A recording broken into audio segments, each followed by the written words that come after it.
दोस्तों संग मचाने मस्ती, बोरियत की खोल के रस्सी, खुशियों की लगाने डुबकी, आओ चलो सभी झूलेलाल गर्मियों में सबसे सही।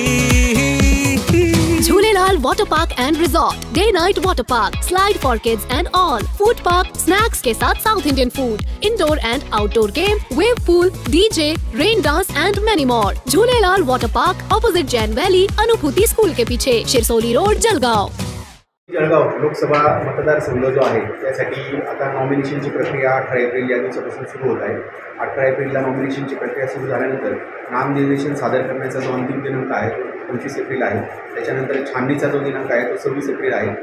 त्यानंतर उमेदवारी अर्ज मागे घेण्याचा जो अंतिम दिनांक आहे तो 29 एप्रिल आहे।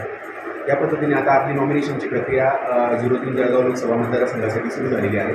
त्यानुसार ज्यांना नॉमिनेशन भरणार आहे त्यांनी माननीय जिल्हाधिकारी महोदय त्यांचे जे कार्यालय आहे DO कार्यालय त्या ठिकाणी आपण नॉमिनेशन सादर करू शकता। जळगाव 3 लोकसभा मतदारसंघाअंतर्गत आपला जो विधानसभा मतदारसंघ आहे तो 18 विधानसभा मतदारसंघ त्याची जी इलेक्शनच्या अनुषंगाने जी तयारी आहे 332 मतदान केंद्र आहे। 332 मतदान केंद्रांची आमची पूर्णपणे तयारी या ठिकाणी झालेली आहे। या ठिकाणी जी होम वोटिंग आहे 85+ जे वोटर्स आहेत ते आणि दिव्यांग मतदार सर्वसाधारणपणे 222 मतदार असे आहेत। त्यांचा आपण 8 आणि 9 मे या दिवशी घरी जाऊन मतदान करून घेणार आहोत।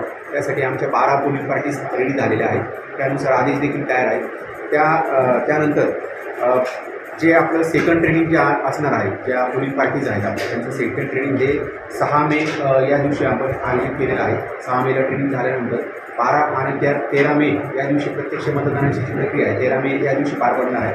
12 मेला आपलं जे रिसिव्हिंग अँड डिस्पॅच सेंटर आहे त्या ठिकाणी मशीन घेऊन सगळ्या पोलिंग पार्टीज आहे त्या ठिकाणी जातील। 13 मे रोजी पूर्णपणे इलेक्शन प्रोसेस पार पडून त्या सगळ्या पोलिंग पार्टीज आहे आपल्या जे रिसिव्हिंग अँड डिस्पॅच सेंटर आहे त्या ठिकाणी पुन्हा येतील।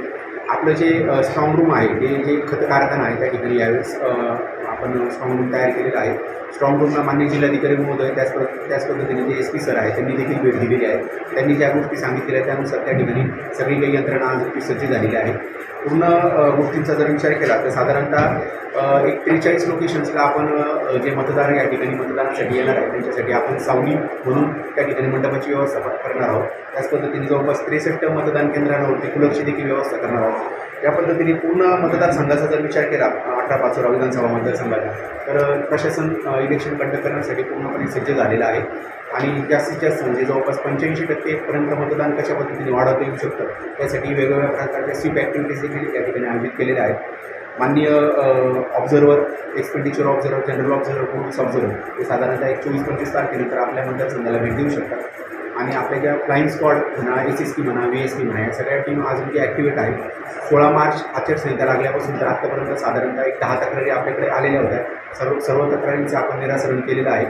त्याच पद्धतीने 18 तारखेपासून 18 एप्रिलपासून 3 ठिकाणी आपण SSP टीम्स नेमलेल्या आहेत। एक वडगाव जोगे या ठिकाणी आहे, दुसरी टीम सातगाव डोंगरी या ठिकाणी आहे, तिसरी टीम खडकदेवळा या ठिकाणी आहे। तिन्ही टीम आता 18 तारखेपासून ॲक्टिव्ह होतील। VSTच्या टीम देखील आता ॲक्टिव्ह होणार आहेत। तरी आचारसंहिता भंगासंदर्भात कोणालाही तक्रार दाखल करणं असेल तर आपल्या या ठिकाणी MCCची टीम आहे त्याच्यात आपण लिखित स्वरूपात देखील तक्रार दाखल करू शकतात। त्याच पद्धतीने CVGIL नावाचं एक ॲप्लिकेशन आहे त्या ॲप्लिकेशनवरती देखील आपण तक्रार दाखल करू शकतात। CVGILवरती दाखल झालेली तक्रार एक 90 मिनिटाच्या आपण त्याचं रिझोल्युशन करत असतो। 90 मिनिटात ती तक्रार रिझॉल्व्ह करतो। आत्तापर्यंत तरी आपल्याकडे तक्रारींचं स्वरूप हे फार कमी आहे, परंतु आता नॉमिनेशनची प्रक्रिया सुरू झाल्यानंतर कदाचित ते वाढू शकतात आणि प्रशासन त्यासाठी सगळ्या प्रकारच्या तक्रारी सॉल्व्ह करण्यासाठी आता सज्ज झालेलं आहे। आणि जे इलेक्शन आहे 13 मेला तर 13 मेला जास्तीत जास्त मतदारांनी या इलेक्शन प्रक्रियेमध्ये सहभाग नोंदवून मतदानाचा टक्का कसा वाढेल याकडे सगळ्यांनी लक्ष देणं फार गरजेचं आहे। मी सर्व मतदारांना विनंती करतो की जास्तीत जास्त लोकांनी मतदान प्रक्रियेत सहभागी व्हा आणि आपला मतदानाचा हक्क बजवा। धन्यवाद।